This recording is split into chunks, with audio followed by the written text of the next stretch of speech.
Welcome back to the show, everybody. Matt Roeske is a guy that I've been following for probably the last 6 months. He's been in the game a bit longer than that, but as with, I'm always, not always, but sometimes late to the party when it comes to finding really awesome fucking people.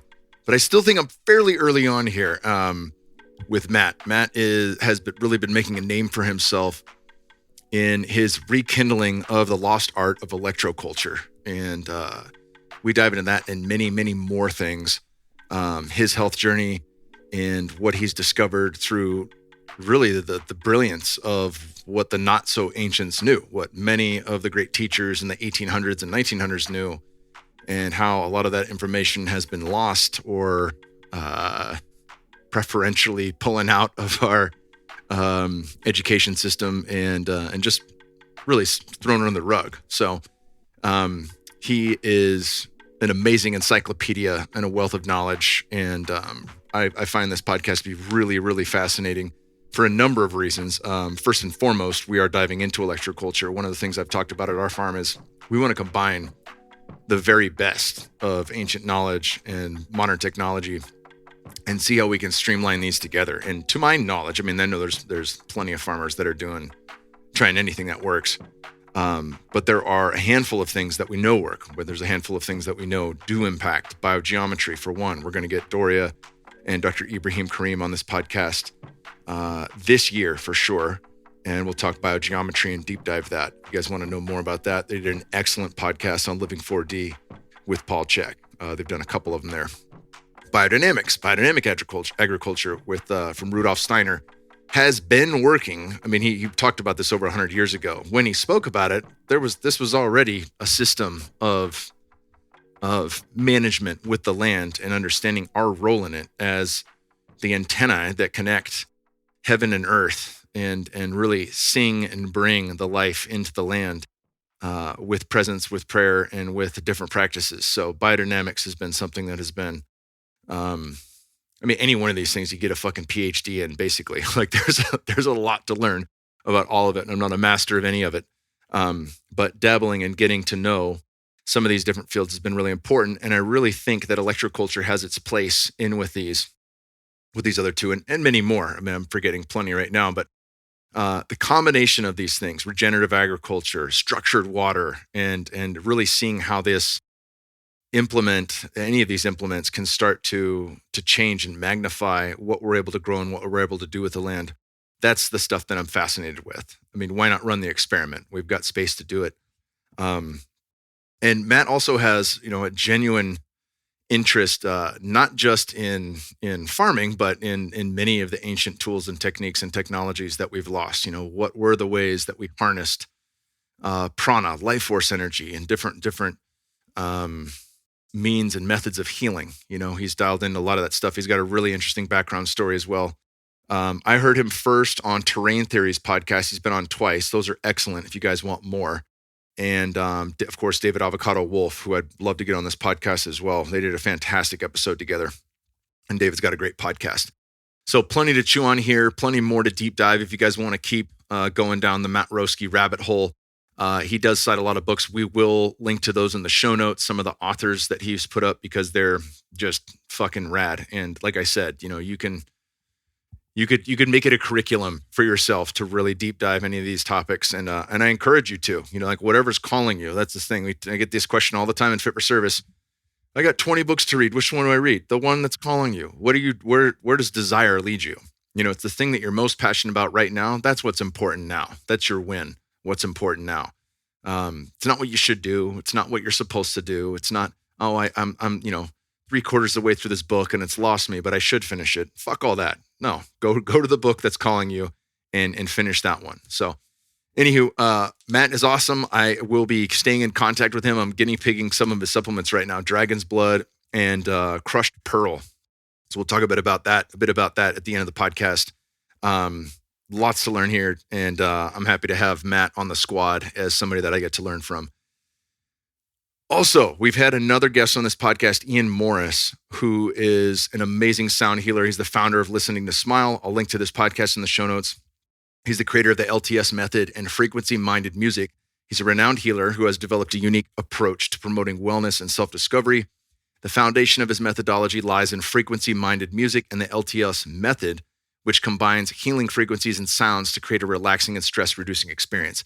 He's throwing a very cool event here in Austin, Texas. So I wanted to speak to that. He reached out to me and asked if I could share it. And I said, let's share it on the podcast, dude. That's where, Instagram and all the other shit's fine, but nothing wrong with it and plenty wrong with it. And but I'd rather give it a voice here. So they're going to do a sonic meditation, which is a unique and powerful meditation experience that combines frequency-minded music with guided meditation session. Frequency-minded music is a coined term from Ian Morris from Listening to Smiles, and it's an innovative approach to sound healing that delivers powerful healing and promotes deep relaxation. So if you're wondering what this is really cool. They're going to run this event here in Austin. So I'm going to link to this event link in the show notes. I'll link to a YouTube video about what this is all about. And then for sound healers and practitioners, we got a lot of these in Fit for Service, and there's plenty of these that listen to plenty of you guys are listening to the podcast. If you want accreditation and you want to figure out how to do this for yourself, like how do I layer in these things into my sound healing, from sound bowls to whatever devices you're using, and create my own music this way, the entire next day, they're going to be offering that. So, and if you pay for the accreditation, you get to come to the sound healing for free, the sonic meditation, but you can just pop in for the sonic meditation like I'm going to do here in Austin. So if you want to come meet me and Ian and the rest of the crew, I will be there. This is all going to be Friday, June 23rd at 6 p.m. out in Bee Cave at the Flip In Art Gallery. So again, I'll have all this information in the show notes. You can click it, find out more. Ian's a great dude. I'm so happy he's moved here, and I'm happy that he's somebody I get to be closer and closer with because he's doing really fascinating and cool shit with the science of sound. So check that out. Share this podcast with one or two folks that you know will appreciate it. Anybody that is dabbling with gardening or any of these things. And what's cool is Matt's not a big time farmer. I'm not a big time farmer either. I got 118 acres to work with. Not a huge canvas, but it is a canvas. And Matt lives in Scottsdale, Arizona, where I used to live for a while. And he's doing a lot of this electroculture stuff on his back patio of his apartment right now. Now, obviously, he's got plans to scale this bigger. And he's certainly worked at different farms where they have done this at scale. But it's really fascinating to see, it doesn't matter where you are, what your footprint is, what you have the ability to grow.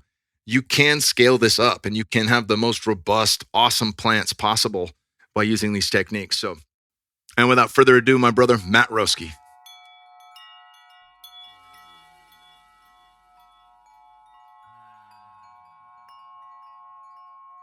Matt Roeske, welcome to the podcast, brother. Happy to be here, my brother. It's so good. So you're out in Scottsdale, Arizona. I had about 7 years in that neck of the woods.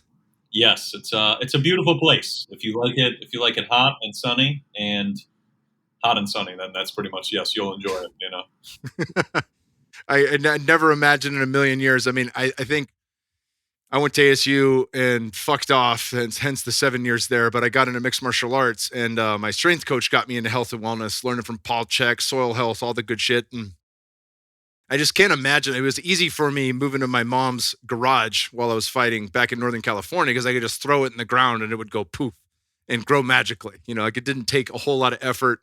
Nothing really did there. But I remember, just being in that area, it's crazy to think there are farms there in Arizona that do quite well. And obviously there's not a ton of regenerative stuff that I know of in the Phoenix area, at least, but there's plenty up north in Prescott and different places. So, it's a weird state in that there's so much different topography and different temperatures. And, you got 12,500 foot elevation peaks in Flagstaff. You just don't think of it when you think of that. I'm thinking like Grand Canyon, Red Rock, and that's it, Yeah. And it's interesting when you go around and you start looking at everything. Like you just said, you have, for example, if we went up to Flagstaff, it's about 50 degrees cooler right now. So it's wild. And then just all the different, like you said, the different climates that are all going on. And even with finding water, they always talk about how we're running out of water, but there's water all over the place, so it's interesting. Whatever type of climate you like, you can have in different regions of Arizona. It's definitely fascinating. Yeah, it's a cool place. Well, I'm going to dive into, I've listened to both your podcasts on terrain theory. They're excellent. I'll link to the most recent one. Also heard you on my boy David Avocado Wolf's podcast, which was just fantastic. And I've recently gotten into regenerative agriculture, and we're not too uniquely, but kind of uniquely trying to learn from the very best in all fields and combine anything that works in a way that most people are finding their niche. Like, all right, I'm going to do regenerative from Alan Savory, or I'm going to do permaculture via this lineage, down in Costa Rica, whatever the thing is. And so, but I'm like fucking biogeometry, from Dr. Ibrahim Karim. We're going to have him on the podcast with his daughter, Doria. We've fucking everyone on the farm team has these little necklaces, just adds to the cult vibe, I guess, which is comical. But, we're into biogeometry. We're into Rudolf Steiner's work on biodynamics. We're combining permaculture stuff from Sepp Holzer and Chad Johnson and working that in with different animal-based practices, that flow more with Alan Savory style and Johann Sebastian, who wrote Man, Cattle, and Veld, just anything that can really work. And so when I stumbled upon the electroculture, I was interested, and I was kind of like, yeah, I don't know about that. And then it was listening to you on these podcasts where I was like, man, there's a lot of parallels here. There's a lot of parallels because I have rabbit holed some of the not so ancient works, the last couple of 100 years on technology and farming and many different things. And it blows my freaking mind on how much has been lost in such a short period of time.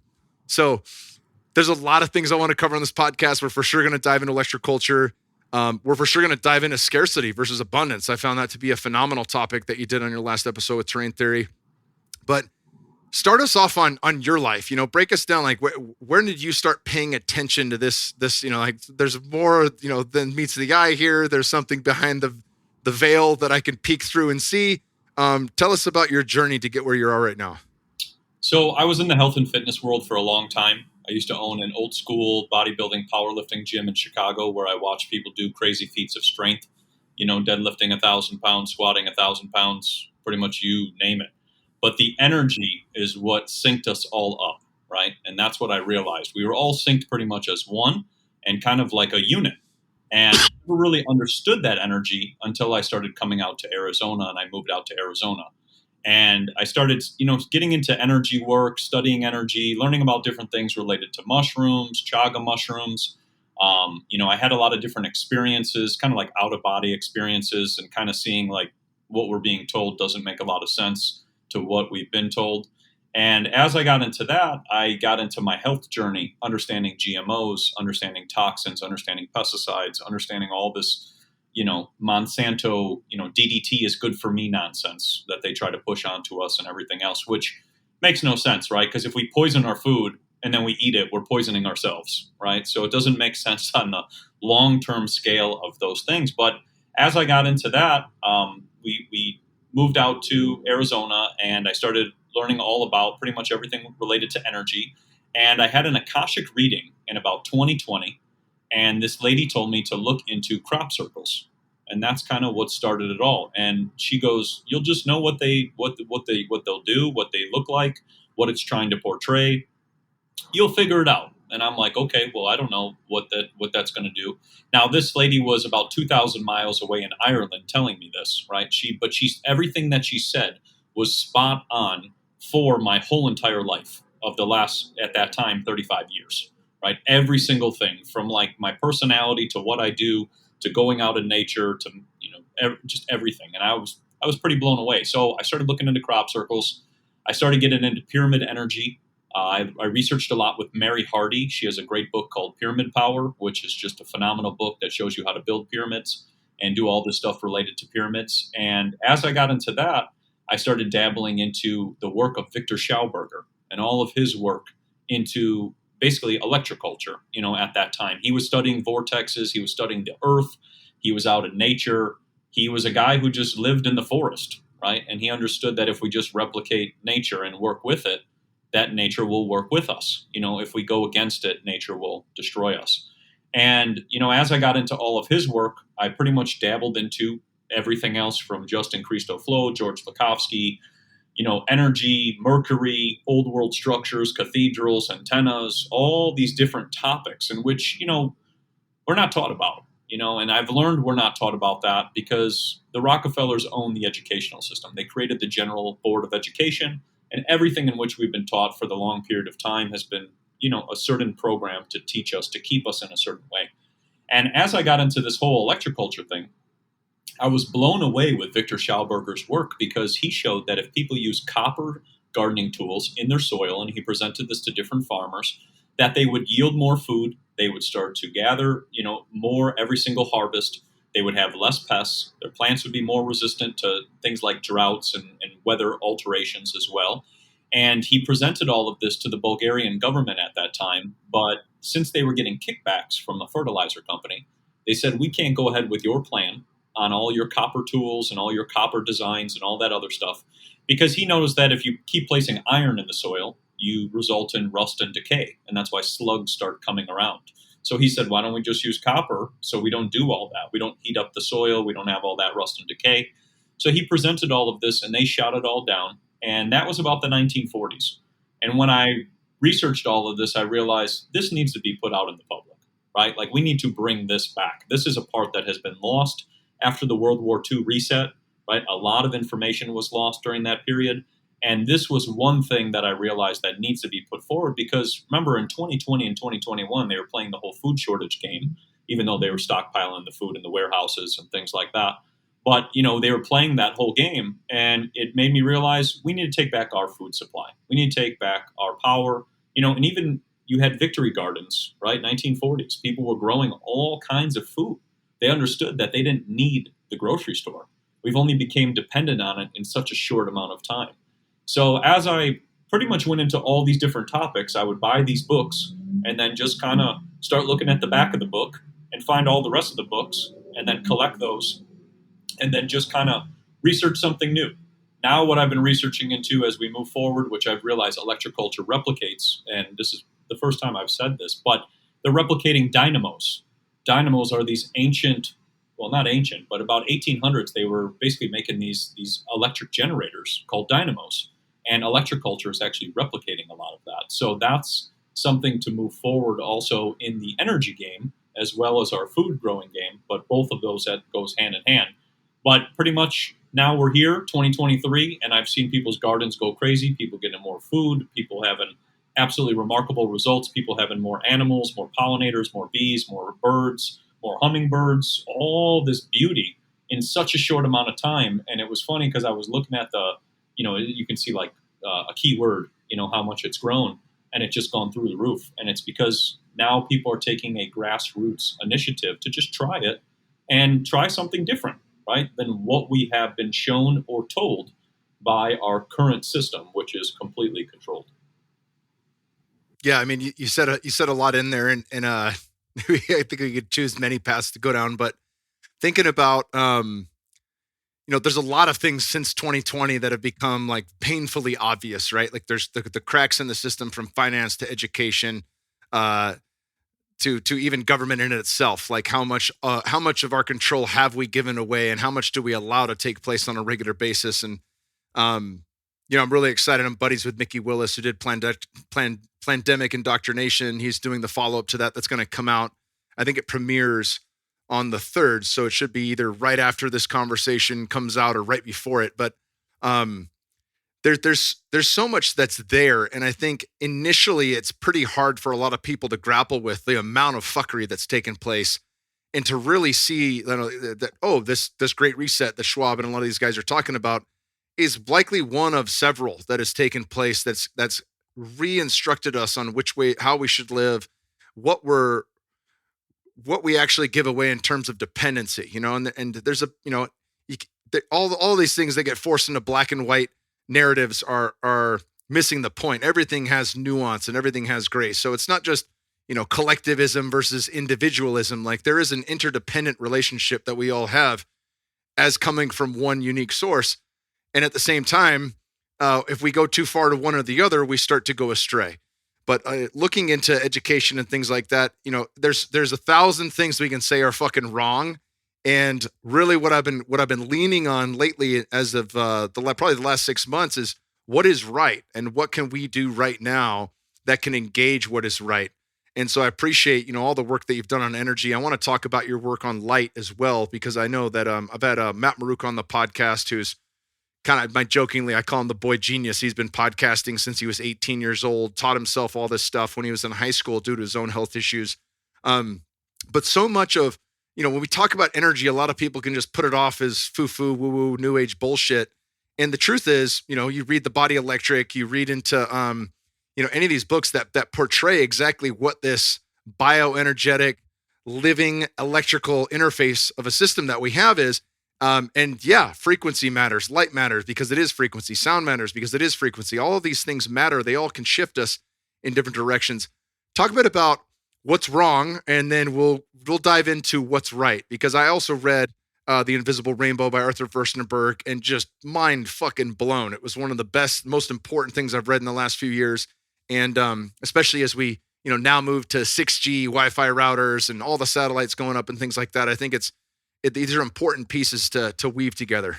So what's wrong with the frequency is we have a lot of toxic frequencies, right? They all operate on the radio frequency level, right? Just to make it really simple. Our cell phones, our devices, our smartwatches, all these things, it's all radio frequency. Radio frequency has been shown to be very toxic to us, right? That's what the whole 1919 Kansas flu, right? Remember that when that happened, they were saying that, it happened in Spain. It was originally happening in Spain, but in reality, the first ever case when that flu situation was occurring was in Kansas. It was in a military base when they first rolled out the radio, right? So with the frequencies, our cells get impacted, our brains get impacted, our heart, our organs, all of these things, right? And what's interesting is that when this was all occurring, when they were rolling out the radio in 1919, people started hearing voices, right? They started locking a bunch of people up, basically saying like, oh, you're picking up on these frequencies. And they didn't know that maybe they were the radio, but they start putting people into mental institutions. And the whole Kansas flu situation was just a rollout of a new form of technology, which started altering people's health. And then people started believing that germs were jumping all over. But in reality, the technology was being placed all over in different parts of the world. And everywhere that they rolled out these new forms of technology, right, a new form of an illness would start to occur. Now, they're all related back to, just like you said, just electric imbalances, right? It's just your body is out of balance electrically, and then you start to have an influence or influenza, right? Because that's where that term came from. The influence of the stars is where the influenza word originally came from. But, when we look at that, these frequencies can play a detrimental role on our health. And what I've noticed, especially, is when you go through the timeline, and you look at all the times in which new things came out, you'd have something new happen. And I was just talking about this the other day about the sun, right? We're always told that the sun is dangerous and it's harmful and all these things. But what was interesting was in that book, The Invisible Rainbow, they talked about when they rolled out the FM radio, that people started getting all types of skin issues because of the FM radio. And there was no change in the sun or the ozone at that time, just the change in the FM radio. And then as you had that as well going on, you also had the rollout of the TV, the color television, which has been shown to emit X-rays, right? And this was all shown by Dr. John Ott with Health and Light. But, so if a person's sitting in front of a television for 6 to 8 hours a day, they're getting X-rayed the whole entire time. And so now we fast forward to our 3G, 4G, 5G situation that we go on. And 2020, you have people losing their sense of smell, losing their sense of taste, losing their hair, right? Having nosebleeds, feeling nauseous, having all these ailments start happening. Those are all symptoms of radiation poisoning. And what was fascinating was in that book, The Invisible Rainbow, as you mentioned, they changed the diagnosis of radiation poisoning or microwave radiation sickness in about the 1920s. They pretty much got rid of that altogether. And it was only the United States that got rid of that. All the other countries still continue to tell people you're having sickness from your cell phone or from your device or those things like that. But specifically, during the time in which all this technology was rolling out, it was impacting people. So, when we look at the toxic frequencies, we look at, Wi-Fi, the pinging, the Bluetooth, the smart meters, anything that's basically emitting on a wireless radio frequency, right? It's impacting our health.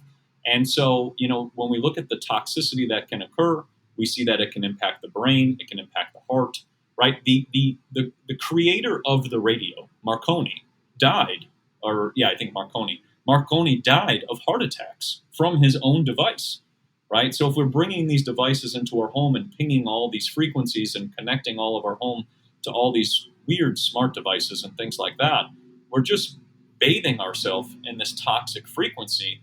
And then we start to say, blame something else. Like, I went to my friend's house and, he made me ill. Well, you're sitting in your house that has frequencies pinging at a microwave frequency 24/7, 365. That's what's making you ill, because you're cooking your skin and your cells and your organs and all of those things. And as these things continue to keep rolling out, because like, for example, here in Scottsdale, they just love putting these towers all over the place, and they're just putting them, almost every 50 feet. So when we see that, it's like, it's not to give you better service, right? Because you could just plug your phone in and have service. Or we could just use a land phone and you could have service. There's a lot of different options. But in reality, it's just, in my opinion, it's, it leads to it leads to increasing an industry which is already making a lot of profits, right? And then causing people to have health ailments that they don't know where it's coming from, because they can't address the root cause, because they don't have a control, like being out in nature where there's zero frequencies at all. Yeah, that's a lot to chew on. We've talked a little bit about light before in the past, but it'd be good to touch on that as well. From the blue light perspective, I loved your discussion on incandescent bulbs versus how LEDs work. I'd love for you to bring that up here, because I think it's as important, as ever. It was a few years back when we first had our son, who just turned 8 now. We got some amber bulbs for like $30 on Amazon and started working with those in lamps. And then, the blue lights were just the giant red goggles at one point. And now they've gotten to look a lot better, but even still having kids, like, I'm not going to put fucking goggles on them or glasses on them at night. But having the lights, we don't use anything overhead, and the kids know it. They know, like, oh, the night light's the only thing I can use at night. This lamp is the only thing they know which one to turn on and which one to turn off, and what not to use when the sun goes down. The sun's going to bed, and so are we. If we need a light, we're going to use one of these other lights. I think that's an important piece. Many people look past, like a lot of people think like this is biohacking community geek shit, like for somebody who's trying to edge out, another milliseconds faster in their 5K, they're gonna pay attention to shit like this. And it's funny because like there is a high level of health professional that's really geeking out on this stuff, and then at the same time, this is like foundational principles when it comes to how we adjust our environment. If we think of lifestyle choices that we're making, all right, we're gonna have spring water, we're gonna ditch the tap water, we're gonna eat healthy organic food, we're gonna get rid of the processed stuff. Like those are the low hanging fruit, but so's the light. It absolutely is. Yeah, the light is really crucial. And there's a great book by Dr. John Ott called Health and Light. And he studied everything related to light. And it was very fascinating, his results. He showed that if you take certain colors of lights and you put them on a plant, it'll actually turn the plants all male or all female, right? So if we bring in a new spectrum of light, including the blue light and all this digital LED light and all of this stuff, are we changing our entire terrain overnight, right? We don't even know what will happen with that. He also showed that they had those things called crime lights, which they used to put all over the city, and they actually induced more crime than when the lights were actually put there because of the spectrum of the color. He also showed that, for example, when prisoners are placed in a certain color, like a pink and a purple, in about 15 minutes, they will absolutely go completely insane and try to harm people because of the color spectrum. So, these colors make a very big difference on our health. And remember, McDonald's, right? McDonald's use black, yellow, and red. Those 3 colors make people get in, get out. Now they've muted down their colors and changed them so that people will stay for longer because they feel more comfortable because of the color spectrum that's all around. But in this book with Dr. John Ott and Health and Light, he explained about how even with children, right? They always talked about with children, we don't understand why certain children in the classroom cannot pay attention. And what they showed was kids who were exposed to fluorescent bulbs, about 10% of those children all suffered from an attention span disorder at that time.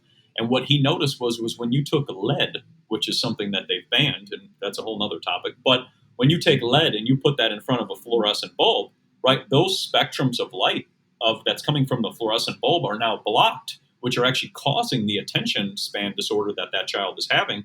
And then that child begins to be able to pay attention again. And he showed that those kids who were sitting in the back of the room, taking their head and just kind of like, hitting it on the table and whatever else, they would go into the front of the class and they would tell all the answers as soon as he just put that little lead film on top of those lights. So with this whole push that they're trying to move us into of these LED lights, right, digital light, and I was just thinking about this the other day. We've removed artificial flavoring and artificial colors for the most part. They're still out there, but it's obviously a lot less. But now we have this artificial light, which is this digital light, right? And this thing can produce all kinds of colors you've never even seen before, right? Like even you look at the new phones, they are a color spectrum you can't even actually look at them. And that's because this is a digital light. But this whole LEDs are going to save the planet, LEDs are going to do this and all of that and everything else. It's interesting because, LEDs emit microwave radiation. So that goes back into that invisible rainbow book we talked about, right? So you're bringing in a light which is emitting microwave radiation, and it says it on the box, right? You can just turn over the box and it says a little warning sign right on the box that shows that. Now, where it gets really strange with these LED lights is that you have these smart bulbs and bulbs that actually have cameras built into them, right? So now you're kind of moving into a time in which when you install this smart bulb, there's a little terms of agreement on there that says Alexa, Google, Microsoft, all of that, and your data is now being connected into the bulbs and then into this system. So your Wi-Fi, your devices, they all sync up, right? And that kind of moves us into a social credit score, tax, whatever you want to call it, where basically they could determine, well, Kyle's been cooking too many times this week. We got to shut off his electric because he's using too much energy, right? And that's kind of where that light spectrum pushes, which is interesting because those lights were supposed to be saving us and saving the energy and all of those things. But now those lights are being used as surveillance. And also, too, when they break, right, there's a special clause on these bulbs. And this is what's nuts. There's a special clause on these bulbs when LED lights break that if you are harmed by the bulb, you have to go through like a 10-step process. You have to wear a mercury mask. You have to turn off your air conditioning. You have to evacuate the premises. You have to call in a special person. And if you don't go through all of those steps, you actually can't sue for damages if those bulbs cause you damage when they break. So, when it comes to this whole narrative, we see that there's a lot more on this side that's not being shown with the light spectrums and all this kind of surveillance and those things, rather than the old school just incandescent bulb, right? We have incandescent bulbs in the house. You just plug them in and that's it. And then you can read a book and you can do whatever you want. They're very soothing, very relaxing, very calming, right? But these LED lights, they mess with the mind. They keep the mind up, right? They mess with the melatonin levels. They also have been linked to cataracts, right? So if every person installs LED lights in their home, well, then the cataract industry just went through the roof. And that's what I've noticed is certain things will get replaced that are good and we'll replace them with something else so that all these new industries open up, or the adapter to the adapter to the adapter, without addressing the root cause, which was altering the light spectrum and bringing these things in our house. Yeah, I just think about all the technological advances that we so-called keep advancing with, and at what cost. There's always some piece of this new tech that's awesome, and maybe if it's good, it's going to actually do what it's supposed to do. But what do we have to pay for in the back end? How much of this convenience is paid for on credit, where we're going to get the thing we want now, and at the same time there's going to be an added cost, a debt to pay back later. Let's talk about some of the things that are right, and I loved your conversation, about abundance. I would love to talk about first water. I've only had one conversation really briefly about it with my buddy from Alive Water, Chris. But I'd love to talk about, the post you had on oil that got flagged, all these things, because I think this is an important reframe for a lot of people that do get locked into that. Holy shit, there's not enough. It's going to run out. We're going to reach a certain date and the earth is going to fucking cook, or whatever the thing is that they're shooting towards us right now. So with that, at one time I was in that frequency, right? And I can admit that. At one time I was just glued in, right? Like to everything is just like you just said, it's doom and gloom, right? Because that's what they want us. They want us in that frequency so that we're not using logic. We're in fear. And what I've started to realize is there is an abundance of everything. And that includes oil, that includes food, that includes water, that includes energy, right? Everything was free when you really think about it before about 1910, right? All those little occurrences that happened in about that time. Everything was free. And I put up a video of showing oil coming out of the earth, right? And it was these guys showing, they went out into the desert and they showed the oil just bumble it up and it just keeps coming back out. And I was explaining how the oil is unlimited. They only put a price tag on it just to manipulate the price. And it was interesting because that video got flagged and they said that, it's not abundant. And I'm like, but it's showing that it is. It's coming out of the earth. And it was interesting because I had a couple people who messaged me. They go, I work on an oil rig and we all know this, right? He goes, we go on the rig and the thing will start to go away. There might not be that much oil for that day. But he's like, you come back in 3 days and it's just piling right out again. So I'm getting it directly from the source of who people are handling the oil. And then there were a couple other videos I shared where they said the exact same thing. They just said it in a different language. And it was the exact same thing. The oil is everlasting. It's always abundant. So I realized, we're never running out of that in the first place. That whole dinosaur thing and fossil fuels and, it's going to run out, whatever. That's a narrative being told to us. So it can move us into the electrical movement, which is also owned by the same companies who do the oil, so it's a swinging pendulum. But then, so next you have, the water situation, right? We're told about we're running out of water and, we have to preserve water and, it's going to run out. And it's interesting. I've showed multiple videos where springs are just gushing tons of water all the time. And this was in the book, New Water for a Thirsty World. It was also on the primarywaterinstitute.org, where they just showed that we're never running out of water. There's water coming up from inside the earth 24/7, 365, right? And what's really fascinating is when you get into dowsing, right? So dowsing is what they used to do to find materials such as water, silver, gold, anything. You can douse your health if you want to as well. But in about the 1950s, you had Lake Elsinore running dry, right? And the people in Lake Elsinore, they started freaking out. We're running out of water. What are we going to do? Let's build some pipelines, right? Because that's what we always do, build pipelines from one place to another, even though there's stuff directly below. So they tried building a couple different pipelines in Lake Elsinore. And what happened was all of the pipelines went dry. And they started freaking out. So this dowser came and said, why don't you I'll douse the land. I'll take my rods. I'll find the water for you. And wherever I show you, just pump right in that spot and there'll be water there. And it was interesting because the geologists who were there at the time when he was out with his dowsing rods told him it's woo-woo, we don't believe Water witcher. Yeah, it's all pseudoscience, whatever else. And he goes, honestly, there's water right here. I do this for a living. It's right here. So they still didn't believe him. They tried to build another pipeline and whatever. It went dry as well. So finally they gave him the benefit of the doubt and they drilled in that spot. And what's funny is within 3 to 4 months later, that lake was completely refilled and all the water came back. And when we take it a step further about how we're not running out of water, the two main categories of people who use dowsers to find unlimited water are the petroleum and energy companies and the medical companies.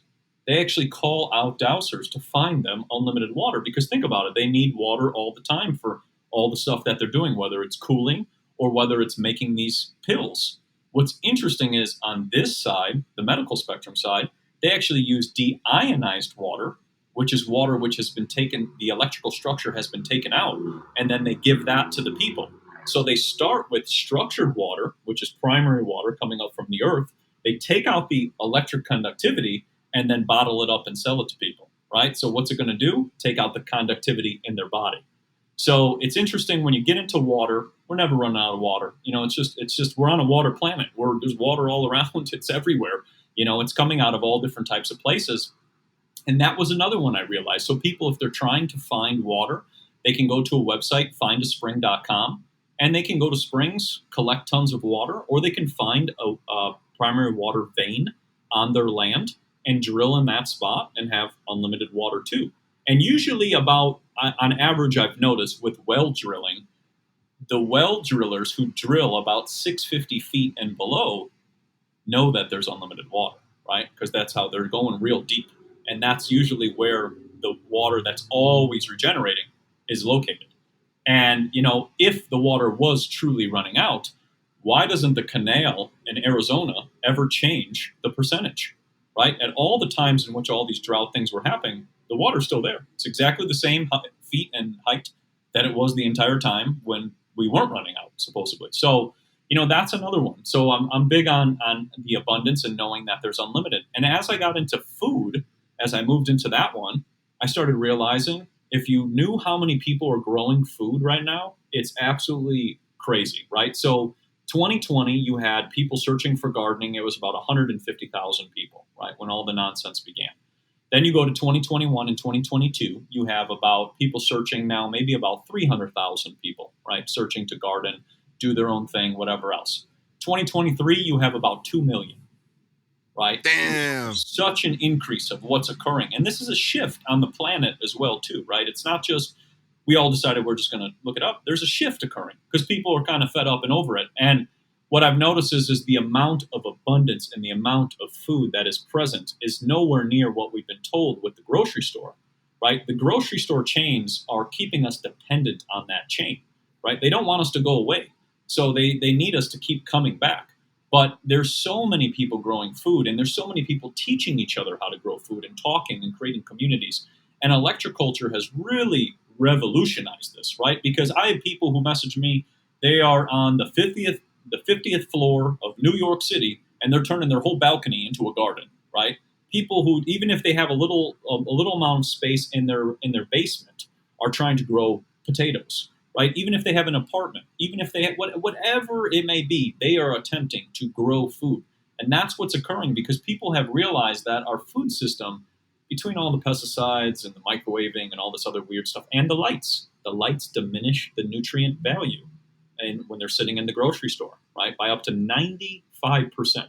So think about that, so that's another one as well. But with that, there's an abundance of people growing food. And I've seen that, and it really made me realize that when they keep trying to say, like, oh, this thing's gone and this, warehouse is gone, there's so many people growing, right? And it's just not talked about because, once again, it puts us in this fear state and keeps us in that frequency of, I'm going to go to the grocery store and there's going to be no more tomatoes, and it puts you into this state. But it's not really like that, because if you grew tomatoes, you could have hundreds of tomatoes. I mean, I grew stuff on my balcony, and I've done all different types of things. I grew a moringa tree 12 feet tall on my balcony. I mean, just in a little planted pot.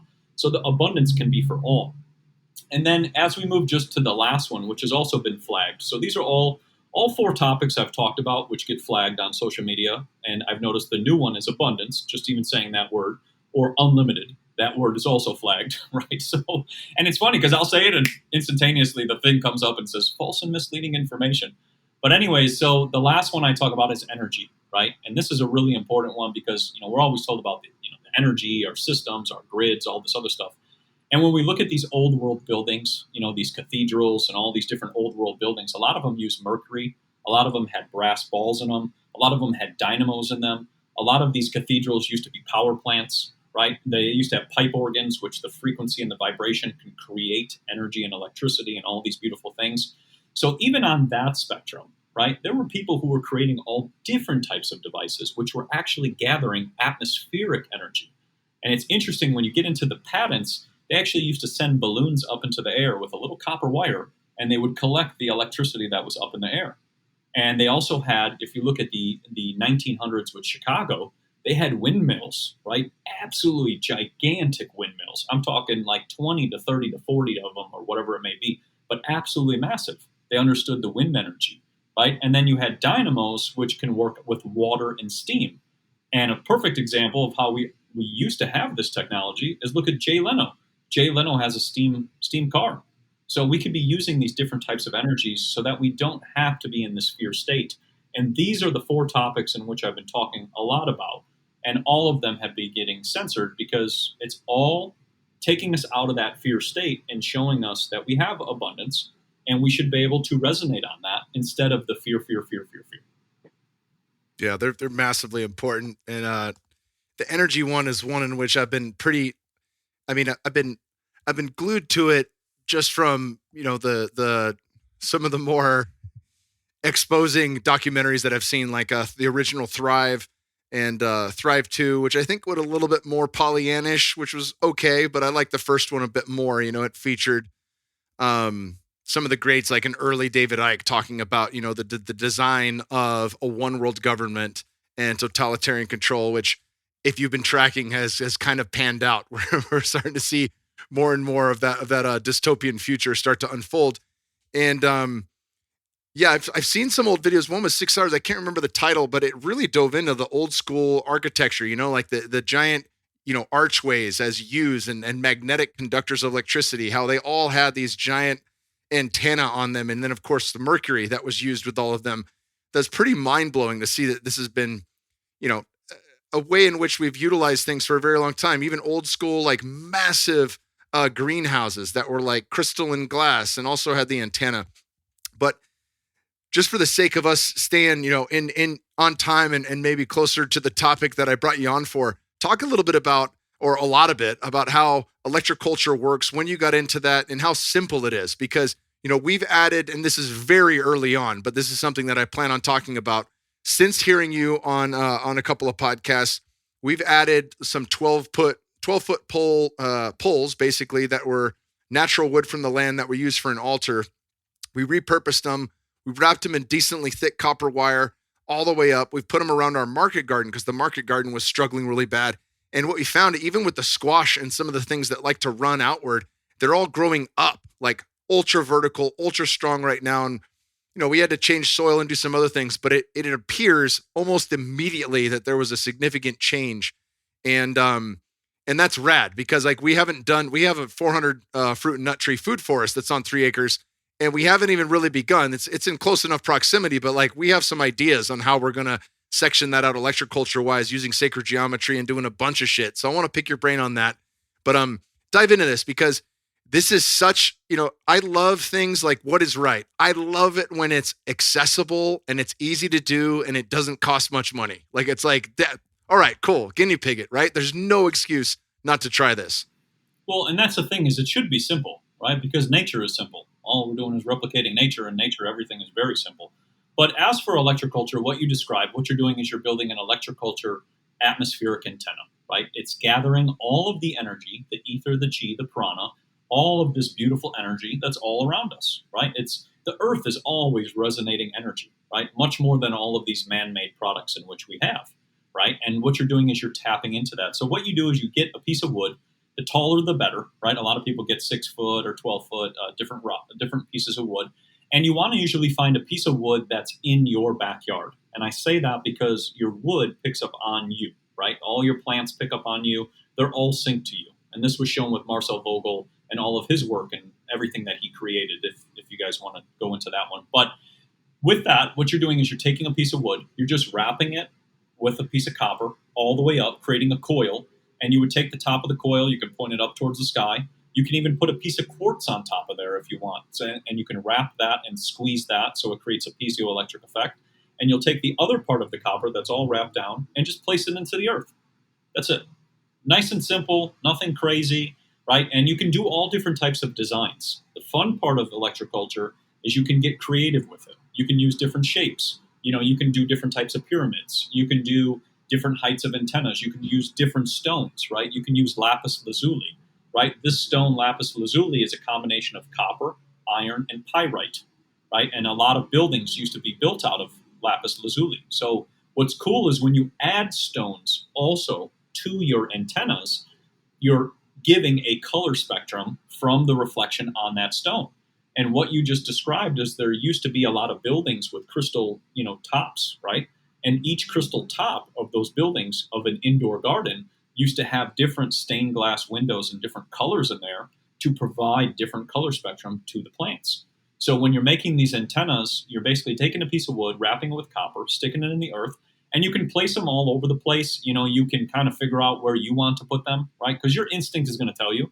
Or you can do dowsing rods. And what you'll start to notice is, like you said, the plants will start climbing up the antennas. But you'll also start to notice more pollinators, more bees, more birds, right? More bunnies. They all pick up on this energy. And it's interesting. I've been showing a lot of videos now where people are sending me pictures and videos of all these animals sitting next to the antenna. And they just sit there the whole time, right? Like they don't move. They just sit in that spot. And that's because when you place that antenna into that spot, now you're increasing the energy to go up into the air and then come back down. And you're creating a spiral. And the reason I say it's creating a spiral or changing the ether is because I've had a lot of people where they've sent me the food that they're growing, let's say like a burdock root, and it's completely wrapped like a vortex now. And it's because what's happening is the roots are now spiraling, and just like your squash are now spiraling instead of going all flat out. So with electroculture, you're just simply, like I said, putting a piece of wood with some copper. And if you want to take it to a step further, you can add quartz or different types of stones. And if you want to go even higher, you can add things like basalt, which is volcanic ash, and paramagnetic clay, or bird sounds. And bird sounds are very healing for your garden. And that's another one as well that's very beneficial. Hopefully the plants like chicken squawks and rooster calls, because we were adding 100 chicks tomorrow. Actually, they were hatched today and should get in tomorrow. 20 ducks and 4 geese to go to with our 35 hens that we got already. So, and then of course, we've got a lot of other birds that are there. Everything's opened up. We're growing so much more than we need. I mean, you might be familiar with the guy, Ice Age Farmer. He's posted a lot of good stuff on YouTube the past few years. Unfortunately, I think he's been silenced or gone underground. That was the last that I had heard about him. But one of the things he said that really resonated with me was that we must move from being only consumers to then becoming producers. And the rule of thumb is simply produce more than you consume. If you're doing that, then you're creating, we're creating parallel systems that can keep us in play here. I have this book right here, The Power of the Powerless by Václav Havel. And I think it's an important read. I also have another book here that I haven't cracked yet, but I'm wondering if you've read it. It's called Cure, and it's got the C and the U encircled. It's all on copper in the human body by Morley M. Robbins. But I've been hearing so much more. Before I got out of the game as a supplement developer for Onnit, one of the hottest new things, I can talk about this now because I'm done, but one of the things that we found, I'd go with my buddy Eric Guerreri out to Supply Side East, and we'd have our Onnit badge and we'd hide it so people wouldn't fucking geek out and come over. And we'd just talk to different people in the supplement game that were, had a unique, novel, really cool form factor on how they're extracting or fermented beet extract, things like that. And then figure out how do we want to apply these to our formulas to create something unique and novel that combines a number of these ingredients. And we found a guy that was working with copper that just blew my mind. And it's funny because you're in Scottsdale, and my life in Scottsdale was a lot different than it is now.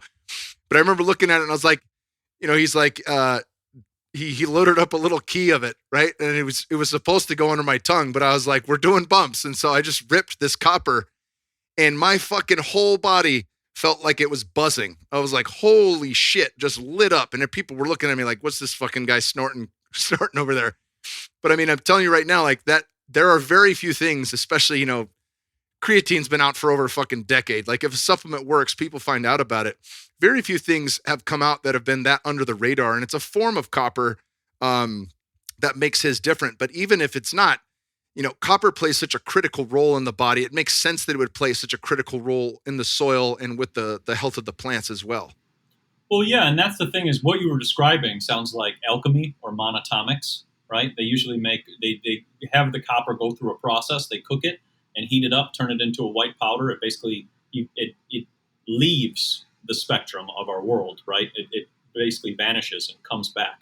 And that's monatomic. So that's what that sounds like. And that will do that, right? Because when you go to consume that, you are turning on the electrical conductivity of your whole body, right? That's why people used to wear gold. That's why people wear silver, copper, right? Or they would wear different stones. Different things emanate different frequencies, and they heal the body on all different spectrums. And they provide nutrients in which we don't talk about, right? Because even when you're doing the process with that copper, there's other minerals and other nutrients that come out too that light up different pathways. But as for copper healing, yes, it's remarkable. I mean, even just drinking simply out of a copper cup, even getting a copper watering can, right? So that you're keeping your water energetic, right? They used to drink out of, for example, brass. Brass used to be another one. You look back at the 1900s, everybody had brass cups. They were drinking out of that. That was considered holy water. That's where that whole came from. People would have a brass vessel. They would let the water sit in overnight. Within 24 hours, it would begin to structure itself, and that would provide them with copper and zinc, and both of those act as a battery, right? And same thing with our bodies. One of the biggest nutrients that we are missing is copper, right? We have all these PVC pipes in our houses now and all the other stuff than when we used to have copper pipes, which would provide energy as well. But it's interesting because copper goes into your skin, it goes into your brain, it goes into the synapses, everything firing, right? And it's a conductor, right? So, even with grounding, right? If you take, for example, a piece of copper and you stick it in the earth and you stand on it, you will instantaneously ground like that, like just as very, very quick. So if you wanted to heal faster, copper can be very beneficial for that. And when I started getting into all these things related to it, it's also something that's missing in our soil. We're putting so much iron, and iron just blocks everything up, right? It just makes everything hard to work with. It makes the soil all clumpy and everything just very difficult to work with. But copper, on the other hand, increases the electrical conductivity and gets things going. So same thing in our body, right? If we have copper in our body, everything starts firing again. If we put a lot of iron, we're gunking everything up. So as I was getting into all these things and learning about this, I also studied into monatomics and alchemy and things like that. And it's just, there's stuff we have no idea, or it all has been forgotten, right? And that guy you just described sounds like a guy who he's doing something that's a forgotten technique, or not talked about. And those things can be very, very healing because they're lighting up all pathways at the same time. And I actually had an experience where I was consuming lots of monatomics and going through that. And at one point, I could pretty much tell you what was going to happen next, right? If we were sitting here and let's say your child was about to walk through the door, I would say your child's about to walk through the door, and then your child would walk through the door, right? That's how in tune our bodies can actually be. And I did this with a buddy. We were actually sitting in a parking lot, and we tested all this, and I started scaring him with this and whatever else. But it just made me realize how in tune our bodies can actually be and how disconnected we have kind of became because we've lost a lot of our micronutrients, which have just kind of gone away, and all of those things light up different pathways. Yeah, that makes sense. That makes absolute sense. Even just thinking about, the iron issue is certainly a big one, but everyone's popping zinc lozenges left and right, and zinc and copper compete with one another. So you take in a 30 milligram whopper of zinc anytime you get sick, and you're just dumping any copper that you had in the body to let all this zinc in. So balance obviously is an important factor in that. But I haven't seen, one of my buddies, Shervin, who started Symbiotica, like he actually has in his zinc elderberry a whopper of copper. Like it's in there by design. He didn't leave that out because he didn't want to throw people off. What do you see as kind of the way forward? We've talked a lot about, or you've spoken a lot about this, and I have in my own circles around, the Sith Lord and the Great Reset, and then on the other side of this, we have the Great Awakening. The balancing of these things, and we can talk about cycles of time too, because I think that's an important piece here. But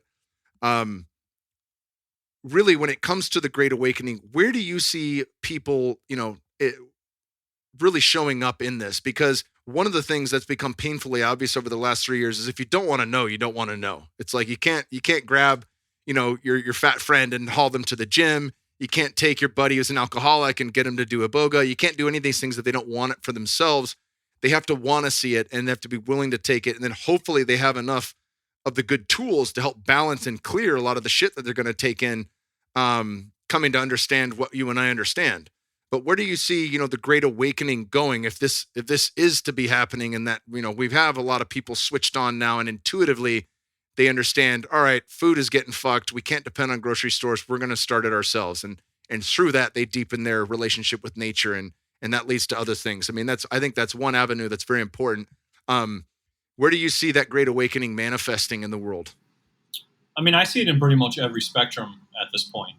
Social media is a great example just to show you how much things have changed over time, right? And just in 2020, if you posted something, 99% of the people would go against you, right? Now, 2023, you post something, 99% of the people go with you, right? They're like, okay, I see that. But on the spectrum, people growing their own food, definitely one thing. I see people building things differently, right? Maybe not using the same materials we used to build homes and do things with. I see people getting more into their clothing and the frequency of their clothing, right? And what they're wearing, understanding the benefits of like wearing linen and how healing it can be, for pain and inflammation and static and things like that. I see things with that happening. I see people getting more connected, like I said, even into metals, right? Understanding different things related to metals and materials, and just, people starting businesses based on it too, right? Like I have people who are making all different types of necklaces and different types of things, and getting into just reconnecting with each other on a different way, right? Because we were very disconnected in 2020 and, and everything else. And now I feel like people are connecting a lot more. And then with the same thing with we were talking about with the food abundance, people will then be able to give food to one another, right? Which then also helps support one another. Because what I realize is there's also a lack of positivity, right? We have so much, like it's honestly the doom and gloom, doom and gloom, doom and gloom. And that's obviously a program. That's Operation Mockingbird doing its thing. But, there's so much positivity and abundance all on this side. And I see all of those things occurring all the time. And I even had a 9-year-old tag me on YouTube who's doing electroculture, showed his squash, showed how big it was, and he's walking around with his camera, and showing it everything. And it's hilarious to watch him, because the camera's just going all over the place and things like that. But, it's teaching the next generation too different things. And that's where I see the other change coming from. I see a lot of people doing homeschooling, right? Going back to the roots of homeschooling and teaching their children the correct things, not what's trying to be taught to them and everything else. So on my side of the social media platforms, the amount of with the emails and things that we get, I see just a different thing. And I see it happening across the world, right? It's not just happening, for example, in Arizona. It's happening all over the world. People are just pretty much fed up and they want different things and they want solutions. And, I feel like this whole change is going to keep occurring. And that's why they spend, so much money trying to do all the stuff to the skies and weather and even these towers, right? I was talking about it on the Terrain Theory podcast with the one you were mentioning. The towers, I think, are just to invert the frequency to try to bring it down, right? Because the frequency is going up. I mean, people are having epiphanies. People are getting into books. I'm a big one on, and I'll just show this book here without tipping over my thing, but I'm a big one on collecting books, right? This is the World Fair 1893. It shows all the electrical devices in the World Fair at 1893 in Chicago. It shows every single one. And what I think, as I've talked about this topic, then other people go and buy books and collect and then start understanding and then send me a message of devices in which they're creating, right? So I feel like it's all just, we have to put out information. We all have to, right? Everybody has knowledge. Every person has something to contribute. And we really have to take a stand to do that. Because if we don't, right, then, like, for example, if this book was never published, right, or ever put out, all of this information is gone. And I think that's the perfect thing of even just doing this podcast and social media is the ability for us to connect on so many different topics and to learn from one another. And that's also what this whole system is fearful, right? If everybody starts getting into abundance and they take care of their water, they take care of their food, they take care of their energy, how do you control them? You can't, because all of those three things are covered. And that's pretty much been, I feel like, my mission talking about these things, like trying to provide that so that just get rid of the fear, right? Because there's so many positive things happening all the time, but they're just never featured. And I think that's a really important thing to always remember because, even, growing up, like it's just the same stuff. They just keep bombarding you with all the stuff. And a lot of the stuff too, that we learn about is very boring. When you get into these other topics, they're very fun.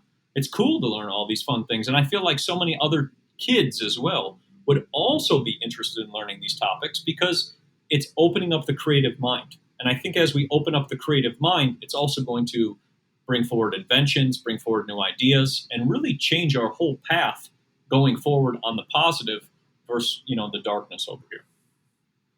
Yeah, I love that. And even thinking of the next generations, there's I have a buddy, Tucker Max, who was on the podcast who started, he was talking about, even if I'm wrong about all this shit that I see in the world, and I look back on the changes that I made. We started a Steiner-based school where the kids were outdoors every day. We taught them survival skills, how to hunt, how to grow their own food. We did a biodynamic farm that was 300 acres that the kids got to participate in. He's like, where in that was a mistake made? Like there's no regrets. There's no remorse about choosing to live in that way. And I understand not everybody listening to this can go out and start a farm. But even just being connected, like for a long time, but it's been a year since I've been into farming, but I've been into it before that. We'd go out to Rome Ranch, who does the regenerative bison farm out in Fredericksburg, and co-founded Force of Nature, and they're doing amazing things. And I'd go out there with my son, and we'd split. I'd split a cow, a bison with the owner Taylor, and he sat on my lap, and we witnessed her get shot at 20 yards, right in front of us, and went over and prayed for her and held her and felt her warm body as she went. Like, we reconnected to the food in that way. We hit up farmers markets and found places that actually were doing it right. Like, oh, cool, man. Can I come see your bees? Can I come look at your produce? Can we pick apples one day? I think just there's so many little ways in which we can reconnect that is empowering, because it's a lifting thing to know where your food comes from. It's a lifting thing to know, like I was out in Costa Rica for a week-long journey with ayahuasca, and on Twitter I watched the one of the largest dairy farms in Texas blow up, mushroom cloud. It's on video. 18,000 cows burned. And I was like, damn, dude, I need to get dairy cows. And then as I really sat with that, I was like, no, I need to support the place that we go for our milk, for our raw Jersey cow milk. I need to continue to support those guys.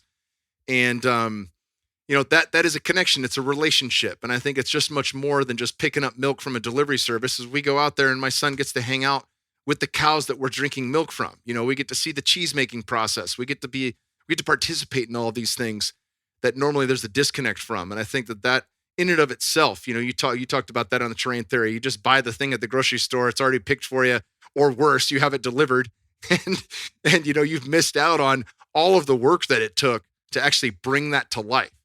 And we've got 1/10 of an acre here in the backyard as we're building our house in Lockhart, and we've got several trees that we've bought. Some are young, some are older and more expensive. But last year I put in 4 $30 crepe myrtles. And they're a tree that flowers twice a year. The pollinators love them. They smell great. And last year they weren't growing at all. They were just rooting down deep. And now we're looking at them. They've doubled in size. And that's something my kids pay attention to. They're like, wow, look at this one, Daddy. And it's like, fuck yeah. And we're not even going to eat from that, but that's going to feed the rest of the ecology, right? It's going to bring in the bees and the hummingbirds and the butterflies. And that's an awesome thing to have a relationship with. Yeah. And I completely agree with you, because that's the relationship we've lost, right? And I'm just looking right now, there's a road runner in front of me, and it's trying to figure out how to cross the road literally right down below me, and that's part of, we've lost touch, right? We're moving fast. We're in our cars. We're all of this move, but we've lost touch with everything, like you just said, of connecting to the roots, right? Where did the food come from? How was it sourced? How was it grown? What process did it go through? Being connected, right? And that's where I think when we start growing all of our own food, or at least even just a percentage or whatever, even half, right? You now know how much work goes into that food, right? All of the love, all of the care, all of the energy that goes into that food before it comes. Before you get that one bell pepper, right? You know how much that goes through, and all of the energy. And that's the other part that we've been disconnected from because of the convenience of things being directly at our fingertips sometimes. And that's the thing with the grocery store, is you don't know, right? It says a little farm, but it might not be true. And I saw that actually with White Oak Pastures on Instagram. They were saying that they were rebranding, someone protesting, sorry, but there's rebranding like the meat, and then saying it was White Oak Pastures and it was step 5. And the guy who owns the farm said, that's not even our meat. We stopped selling to them, a year ago. So then here's another question: is you're going to the store, are you really purchasing from who you're supporting? And then how much money is actually going to that farmer, right? Because I did a thing where I was looking it up. Only at the grocery store, the farmer only gets about 13%, right, of whatever you spend. So, when you think about it that way, buy a $10 item and you only give them about $1.30. That's not a lot for that farmer to support them. But if you go to the farmer's market, like you were talking about, or connecting, you're giving almost 97 to 99% of your money directly towards them and supporting that. And like you said, supporting the raw milk movement instead of the pasteurized toxic movement, right? And the pasteurization was just a whole ploy to just, microwave our food and cook it and ruin it and all these things. So, we really have to start, being aware of all these things, because otherwise we're then just not connected and we're not seeing all this. And then we're just we're kind of blind to it. We're not paying attention, and we have to pay attention, because if we don't, we're just leading ourselves into this very weird situation, which was, if we remember all 2020, very weird situation. And then it just keeps repeating. But I see it as we can break all of those cycles and break these repetitive things, right? Because even 1976 was the exact same playbook as 2020, right? You can see these same things. And as we go into these cycles of time, like you were talking about, it's the same playbook every 20 to 25 years. You're talking about the financial play from Yeah, all of 1976. these Yeah. things, and shutdowns and food shortages and meat shortages and energy crisis and oil crisis and things are running out. It's the same cycle. But the only reason those cycles take place is because we're giving our power away to somebody else, right? That's kind of how I see it. And as we take back our power, then we don't have to be dependent. But in about the 1920s, 1930s, when a lot of things occurred, they were trying to get us off the land, get us disconnected from our food, get us away from those things so that we can be then more dependent on this current system. But I see it as a complete shift happening and us going a completely different way. I love it, brother. Well, where can people follow you? You've got some great products as well. Let me give you some time to talk about that. I think these are important because they're not super well known. I mean, the first time I heard you talk about Dragon's Blood, I think I'd only heard Shervin and David Avocado Wolf mention it in the past. So I'd love for you to talk a bit about that, the auric value and what you guys offer, and then where people can find you online. That'd be fantastic. Of course. So you can find us on cultivateelevate.com, and we have a page called /Electroculture that has all the information related to electroculture with FAQs, every answer, everything, videos, all different things. So if people have questions, I try to put as much out as I can to demonstrate those things. But we have a wide variety of superfoods on our page. And I'm big into trying to heal certain pathways which are missing nutrients, because that's what I've started to realize when I was in the fitness world and I created a lot of synthetic things, right? Because that's what I was in at that time. I was in the gym world. I didn't realize the feeding the pathways situation. I understood how to crank you up, right? I knew how to make you strong and powerful, but certain things were missing. At least that's how I see things now. And now I'm big into feeding the pathways, feeding the organs, things that are missing. So we have two great products, which are we have a bunch of them, but our two great products that I like to talk about the most is Pearl Powder and Dragon's Blood. And those two have pretty much, we have had so much success with these two. And I talk about them because they've been healing a lot of people with skin issues, with eyesight issues, with pain, with inflammation, with teeth issues. It was interesting when you go into, for example, Dragon's Blood, right? Dragon's Blood is from the Draco tree. It was an ancient tree sap that they used to put on wounds, and it would heal that wound within 72 hours, right? And they showed all these different studies where with anything of the control, it would take about 14 days. But Dragon's Blood would heal somebody within 72 hours. And the auric value, which I think is very, very fascinating. We know, blueberries is about 10,000, chaga is about 50,000, ginger is about 300,000, and then Dragon's Blood is 3 million. Right, so the antioxidant value is just absolutely off the charts. It covers so many different pathways from your guts to your skin to your brain to every part, right? The connective tissue. And it's interesting because it'll actually float on water, similar to monatomics, right? Because that's the colloidal state, as we were taught as well, too. But with that, Dragon's Blood can be applied topically. You can turn it into a lotion. You can add it to coconut oil or shea butter, put it on your skin. If you're having any types of skin issues, we've had a ton of people who've had eczema, and it's all completely has been healed from just using Dragon's Blood. And I show all the pictures and the videos within 30 days, trying almost every single product and then trying Dragon's Blood, and it's fixed them. So we're big on that. And then it's just a very interesting superfood. When you look at the tree itself, it's this big, beautiful tree that grows all over the world, and it relates to Atlantis, right? Back when the Atlantean times were around, there was this big, beautiful tree, and then it pretty much got dispersed all over, and that is the Draco tree, so that's where Dragon's Blood comes from. And since it's a sap, it's like turpentine or maple syrup, right? Those are two different ones with the sap. Very beneficial, very healing. And then on the other hand, I always talk about our Pearl Powder, and Pearl is very fascinating because it provides the body with nutrients in the carbonated form, right? Magnesium, selenium, calcium. It also is very great at boosting glutathione levels. There's so many studies showing that as well, too. But what's really cool is how it can heal the eyes, right? There was a lady she did a study where people were having cataracts, they were having eye issues, and they started consuming Pearl Powder, and there were about 100 of them. And she had a 70% success rate after about 2 months of using Pearl Powder and rubbing it around the eyes, and their cataracts were completely gone. And, with our eyes, I've realized we don't really have many nutrients for the eyes, right? It's the last thing always to get nutrients, just like our hair, our skin, and our nails. So Pearl can work really well at healing the eyes and also repairing the hair and all of the connective tissues of our body, right? Because those are all being broken down with the frequencies in our terrain. And we need to repair those connective tissues so that they can begin to heal.